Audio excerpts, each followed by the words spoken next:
গণতন্ত্রের নিয়ম হলো নির্বাচন। আমরা নির্বাচনের তারিখ জানি যে ফেব্রুয়ারিতে নির্বাচন হবে। এই নির্বাচনে বাংলাদেশের সবচেয়ে বৃহৎ দল শহীদ রাষ্ট্রপতি জিয়াউর রহমানের দল বিএনপি নির্বাচনে প্রতিদ্বন্দ্বিতা করবে। আমরা দয়া দাক্ষিণ্য চাই না, আমরা শুধুমাত্র আল্লাহর উপরে নির্ভর করি। ক্ষমতার মালিককে আমরা সেই আল্লাহ পাকের উপর নির্ভর করি এবং জনগণের ভালোবাসার উপর নির্ভর করি এবং আমরা বিশ্বাস করি যে দেশের স্বাধীনতা, সার্বভৌমত্ব এবং অখণ্ডতা যদি রক্ষা করতে হয় তাহলে শহীদ রাষ্ট্রপতি জিয়াউর রহমানের আদর্শ সৈনিকই তা করতে পারে।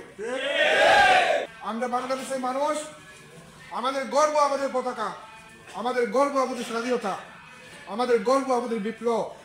এই সব কিছুকে সমুন্নত রাখতে হলে আগামী দিন ধানের শীষের মার্কাকে জয়ী করে আমরা এদেশের শাসন ক্ষমতায় বিএনপিকে নিয়ে আসতে হবে।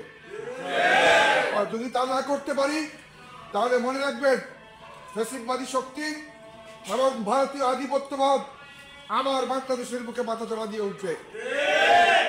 ইসলাম প্রিয়, ধর্মপ্রিয় মানুষ যারা, তা হোক হিন্দু, হোক মুসলিম, হোক খ্রিস্টান, যারা এদেশের মানুষ এবং এদেশের মাটিকে ভালোবাসে, তারা বাংলাদেশ জাতীয়তাবাদী দলের জন্য আপনারা নিবেদিত প্রাণ হয়ে কাজ করবেন। দেশনেত্রী বেগম খালেদা জিয়া তারেক রহমানের নেতৃত্বে আমরা এই দলকে সকল ষড়যন্ত্রের হাত থেকে রক্ষা অঙ্গীকার করছি।